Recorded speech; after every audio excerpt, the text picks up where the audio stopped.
நாங்கள் ஏதோ ஒரு காரணத்தால் பெண்களை காப்பாற்ற வேண்டும் என்பதற்காக வேண்டி சீதனம் என்ற பெயரால் அவர்களுக்கு இருப்பதையெல்லாம் கொடுத்து விடுகிறோம். வாங்குகின்றவர்கள் குற்றவாளிகள். ஒரு ஆண் தான் வீடு கட்ட வேண்டும், ஒரு பெண்ணிடம் எந்த சொத்தும் கேட்கக்கூடாது, 5 சலமும் கேட்கக்கூடாது. சாப்பிடுவதற்கு ஒரு பிங்கான் வாங்கி கொடுத்தாலும் வாங்கி தரப்பட்ட பிங்கானுக்கு ரோஷம் உள்ள ஒரு ஆணாக இருந்தால் குடிப்பதற்கு தண்ணீர் கொடுக்க ஒரு கப் கொடுத்தாலும் பெண் தரப்பிடம் இருந்து கொடுக்கப்பட்டால் ஒரு மானம் ரோஷம் உள்ள ஒரு ஆண் என்ன செய்வான் தெரியுமா? பெண் தரப்பிடம் இருந்து வந்தது என்பதற்காக பெருமதியை கொடுத்து விட்டு அந்த கடனை அடைத்திடுவார். இதுதான் உண்மையான முஸ்லிமுடைய பண்பாக இருக்கும். அல்லாஹ் அல் குர்ஆனிலே எங்களுக்கு சொல்கின்றான், உன் மனைவிக்குரிய வீடை நீ கட்டிக்கொள் என்று. அது கடமை என்பதை விளங்கவில்லை. ஹஜ் செய்யக்கூடிய ஹாஜிமார்களே, ஹஜ் கடமைக்கு முன்னால் உன் சொத்து துப்புரவாக இருப்பது அடிப்படை. பெண் வீட்டாரிடமிருந்து சொத்தை அநியாயமாக எடுத்துவிட்டு அதிலிருந்து வந்த பணத்தை கொண்டு செய்த ஹஜ் அல்லாஹ் நீர் ஆணையாக செல்லுபடி ஆகாது. நீ 1000 ஹஜ் செய்யலாம், உனக்கு ஏற்கப்படாது. நீ பிடிக்கக்கூடிய நோன்பு செல்லுபடி ஆகாது, நீ தொழக்கூடிய தொழுகை செல்லுபடி ஆகாது,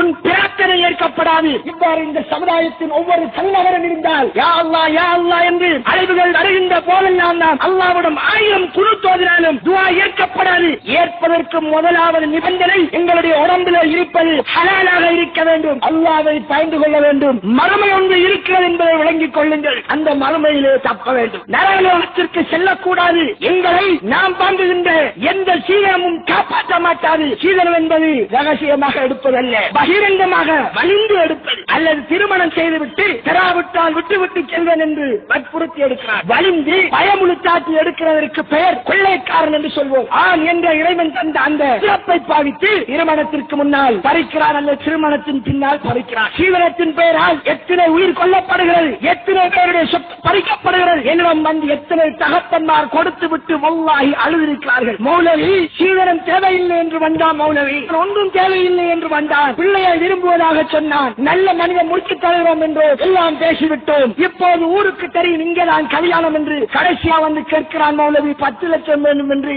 மனம் பத்துது மௌலவி. இந்த பிள்ளைகள் வெளிநாட்டுக்கு சென்று கஷ்டப்பட்டு உழைச்ச காரை கேட்கிறான். இவன் கர்ம பிடிக்கிறவன் என்று என்ன செய்வன் பிள்ளை வாழ வேண்டும் என்பதற்காக கொடுக்கிறோம் என்று அழுத கண்ணீர்கள் நரகத்தின் நெருப்பாக அவர்களை உரைய வைக்கும் என்பதில் பயராமல் கேட்டு வாங்குகிறார்களே வாலிப சமுதாயம். இவர்கள் எந்த வாலிப சமுதாயம்? உலகத்திலே கம்யூனிஸ்ட் நாடுகள் இருக்கிறது, சைனா இருக்கிறது, கியூபா இருக்கிறது. இங்கே பெண் தரப்பினால் எந்த செலவுமே கிடையாது. அங்கே பெண்ணுக்கு சுதந்திரம் கொடுக்கப்பட்டிருக்கிறது. America, Russia, German, London, European country எங்கேயும் பெண் தரப்பு திருமணத்தின் பெயரால் கஷ்டப்படுவது கிடையாது. உலகத்தில் உள்ள எந்த நாட்டிலையும் கிடையாது, இலங்கையிலும் கிடையாது, வடக்கையும் கிழக்கையும் தவிர. குறிப்பாக இந்த கிழக்கு மாகாணத்திலேதான் இங்கே இருக்கிற ஆடவர்கள் என்ன பொன்னைகளா? அவர்களின் உறுப்புகள் என்ன மாற்றப்பட்டு விட்டதா? அவர்கள் பெண்ணுக்கு கொடுத்து விட்டார்கள் தன் பிறப்புகளை நாயாய் பேயா அலைகின்றார் கடைகளில். கௌரவமாக இருந்த இந்த ஊரிலே இந்த கடைகளிலே குமர்கள் நித்தாட்டு வைக்கப்பட்டிருக்கிறார்கள். எதற்காக அழைக்கிறார்கள்? தன் மகளை வைத்து தொழில் செய்ய பழகிவிட்டார். 16 பருவ வயது நிரங்கி அந்த பெண்ணை கடையில வைத்தால் எவனாவது வராமல் இருப்பானா? அவன் வருவது சாமான் தாங்க அல்ல.